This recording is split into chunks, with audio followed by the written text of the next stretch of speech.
Everyone, welcome back to my YouTube channel. तो कैसे हैं आप सभी लोग? उम्मीद करती हूँ कि आप सभी लोग स्वस्थ होंगे, मस्त होंगे। मैं भी एकदम बढ़िया हूँ। तो मैं ममता विष्ट आप सभी लोगों का स्वागत करती हूँ अपने आज के न्यू ब्लॉग में। और आज के ब्लॉग की शुरुआत मैं कर रही हूँ सुबह के 9 बजे से। फिलहाल खाना वगैरह और कपड़े वगैरह धोना, बर्तन सब हमारा हो चुका है। बस एक काम बाकी है, वो काम है अपने कमरे की साफ़ सफाई, जो अभी मैंने नहीं की है। और दिनों तो ये होता था ना कि चाहे ये फैलाई या मैं फैलाऊँ, नाम इन्हीं का ही आता था कि इन्होंने फैला रखा है करके। बट मैं आज इनका नाम कैसे ले सकती हूँ, ये तो घर पे ही नहीं है, ये गए हैं ना घूमने अपने दोस्तों के साथ। तो ये सब मैंने साफ़ करना है। उसके बाद मम्मी, उसके बाद मैं थोड़ा सा आराम करूँगी। मतलब इस वजह से नहीं थक रखी हूँ मैं। वो कल मैंने कहा ना, हम नीतू आंटी से मिलने गए थे, तो कल हम आए थे बस से। तो भाई जो मेरे पैरों की बैंड बजी पड़ी है ना, मैं बता नहीं सकती। घर आके मैंने देखा ना, मेरे पैरों में कल ही सूजन आ गई थी रात को। उसके बाद मैं सोच रही थी थोड़ा सा मैं अपने पैरों की मालिश वगैरह कर लूँ, बट मेरे हाथों में भी ताकत नहीं आ रही थी कि मैं अपने पैरों की मालिश कर सकूँ। अब वो तो मैं हंसते रहती हूँ ना, इसलिए किसी को लगता नहीं है कि हाँ तकलीफ़ भी हो रही होगी करके। बट सच में बहुत ज़्यादा दर्द हो रहा है। पता आज मैं खड़ी भी नहीं हो पा रही हूँ, इतना ज़्यादा दर्द हो रहा है। फिर हम कल पहुँचे। हाँ, कुछ लोग तो ऐसा भी बोल रहे होंगे कि हाँ तू बस से ट्रैवल करती तो है और अब ज़्यादा नखरे हैं तेरे करके। तो बात नखरे की नहीं है। मायके में मेरा ये था ना, स्टाफ था, तो इस चक्कर में मुझे सीट मिल ही जाती थी। कभी ऐसा नहीं हुआ कि मैंने खड़े होकर ट्रैवल किया होगा करके। बट पहली बार ऐसा हुआ होगा कि मैंने ऐसे खड़े खड़े ऐसे ट्रैवल किया होगा। भाई यहाँ की बसों का हाल तो बहुत ही ज़्यादा बुरा है कसम से। मतलब कंडक्टर और ड्राइवर को कोई मतलब ही नहीं है कि मतलब बस भरी है या नहीं भरी है, बस भरे जाओ भरे जाओ। बस इतनी फुल हो गई थी ना कि मैं स्टार्टिंग जब हम वहाँ से चढ़े थे ना, 6 बजे चढ़े थे, तो मैं इस पोजीशन में थी, इस पोजीशन में खड़ी थी और ऐसे चिपक के खड़ी थी। और ऊपर से नॉन एसी वाली बस थी, तो पसीना टपक रहा था। तो मतलब इतनी सी जगह नहीं थी कि मैं अपने हाथ को ऐसे करके अपना पसीना पोंछ सकूँ भाई। और ऊपर से खड़े खड़े थी, तो हालत तो ख़राब ही हो गई थी कसम से। फिर उसके बाद हम पहुँचे 8 साढ़े 8 बजे के आसपास पहुँचे। और पहली बार ऐसा हुआ होगा कि मुझे 8 साढ़े 8 बजे के आसपास इतना डर लगा होगा कि हम घर कैसे जाएंगे रात का टाइम। क्योंकि जिस हिसाब से माहौल आजकल हो रखा है ना, वो कोलकाता लेडी डॉक्टर के साथ केस हो रखा है, तो उस चक्कर में अब जो है वो बहुत ही ज़्यादा डर वाला माहौल हो गया है। मतलब मैं तो सोचती कि कैसे कर लेता है यार कोई इंसान किसी के साथ ऐसे नोच खाने के लिए तैयार हो रखे हैं। मतलब दिमाग में क्या भरा पड़ा रहता है। हम तो किसी को ऐसे धक्का ही लग गया, और तो छोड़ो, धक्का ही लग गया, उसी में ही होता है कि यार मन में थोड़ा अजीब होने लग जाता ना कि यार मेरे वजह से धक्का लग गया है, ये वो करके। मतलब एक रत्ती भर भी उनके दिमाग में ये नहीं आता होगा कि उसको क्या फील हो रहा होगा। मतलब कोई किसी का दर्द महसूस कर ही नहीं पा रहा है। पता नहीं क्या इंसान हो गया और किसके दिमाग में क्या चल रहा है कोई नहीं बता सकता। बस शक्ल जिसकी अच्छी है ना, शक्ल पे तो जाना ही नहीं है। दिमाग में क्या चल रहा है, कौन कब क्या कर देगा, किसी का भरोसा नहीं। तो वो जो लेडी डॉक्टर थी वो 31 साल की थी। और आपको पता ही होगा डॉक्टर बनने के लिए कितनी कड़ी मेहनत करनी पड़ती है।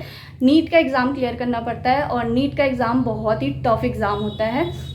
तो इतनी कड़ी मेहनत करने के बाद उन्हें क्या मिला, ये सब देखने के लिए उन्होंने इतनी कड़ी मेहनत की होगी। 36 घंटे की उनकी शिफ्ट चलती थी, और नॉर्मली 8 या 7 घंटे की शिफ्ट करने के बाद इंसान वैसे ही थक जाता है। तो सोचो 36 घंटे की शिफ्ट करने के बाद उनका क्या हाल होता होगा। और करीबन 2 बजे के आसपास उन्होंने 8 अगस्त, हाँ रात को 2 बजे के आसपास उन्होंने डिनर किया था। नॉर्मल 11 बजे के या 10-11 बजे के आसपास हम लोग डिनर कर ही लेते हैं, और उन्होंने 2 बजे के आसपास डिनर किया था।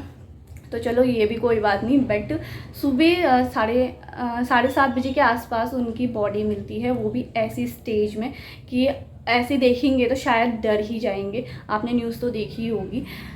तो 10:30 बजे के आसपास उनके घर वालों को कॉल किया जाता है, और ये बोला जाता है कि आपकी बेटी की तबीयत ख़राब है। मतलब उनके घर वालों से भी ये सच्चाई छुपाई जाती है, और बाद में 2-3 घंटे तक उनको अपनी बेटी से मिलने भी नहीं दिया जाता है। और कुछ टाइम बाद राखी आएगी, लोग अपनी बहनों से राखी बंधवाएंगे उन्हें प्रोटेक्ट करने के लिए। किससे प्रोटेक्ट करने के लिए? अपने खुद के समाज से ही। जब मैंने ये न्यूज़ देखी ना भाई, ये न्यूज़ ने ना मुझे झंझोड़ के रख दिया था, कसम से कह रही हूँ। मेरे को मतलब मेरी रूह कांप गई थी जब मैंने ये न्यूज़ मतलब पूरा वो ध्यान से सुनी। मतलब जब मैं ये सुन रही थी ना, मुझे इतना रोना आ रहा था। सोचो हम सुन के ही हमको इतना दर्द हो रहा है, तो सोचो जिसके साथ ये सब हो रहा होगा उसको क्या फ़ील हो रहा होगा, कितना दर्द उसने झेला होगा उस टाइम पे। कितना हैवान बनते जा रहा है यार अब का इंसान।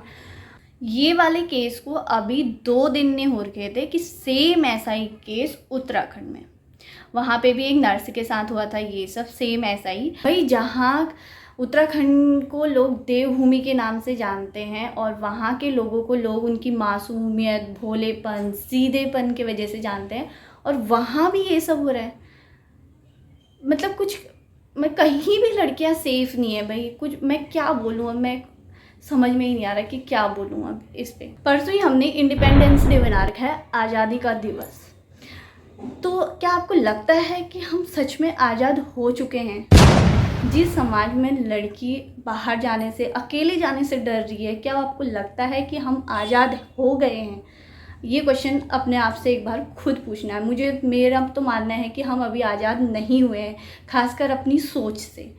तो आप लोग बताना कि आपकी क्या राय है इस टॉपिक पे। और मेरे हिसाब से वैसे तो बचपन से जो बच्चा होता है वो बचपन में बहुत कुछ सीख जाता है। वैसे तो स्कूलों में भी आजकल बहुत सारी चीज़ें ऐसी सिखाई जाती हैं, पर बच्चा जो है वो माँ से बहुत कुछ सीखता है। इसलिए अपने बच्चे को हमेशा ये सिखाएं कि जब कोई तुम्हारे साथ ऐसा कुछ करे तो मुझे बताएं, मतलब अपनी माँ को बताएं। ऐसा अपने बच्चे को ज़रूर सिखाएं, उसके सामने कोई ऐसा डर वाला माहौल ना बनाए कि आपका बच्चा आपको ही बताने में डरे। तो आज का मोटिव बस मेरा यही था कि अपने बच्चे को सिखाएं। उसको ही हमारे लिए एक्शन नहीं लेगा, हमें खुद ही अपने लिए आवाज़ उठानी पड़ती है। कोई हमारे लिए सरकार हाँ करती है, बट वो अपने तरीके से करती है, तो अपने लिए हमें खुद ही खड़े होना पड़ता है। तो फिलहाल आज के ब्लॉग को मैं यही एंड करती हूँ। आई होप कि आप सभी लोगों को मेरे ब्लॉग पसंद आते होंगे। तो तब तक के लिए बाय बाय।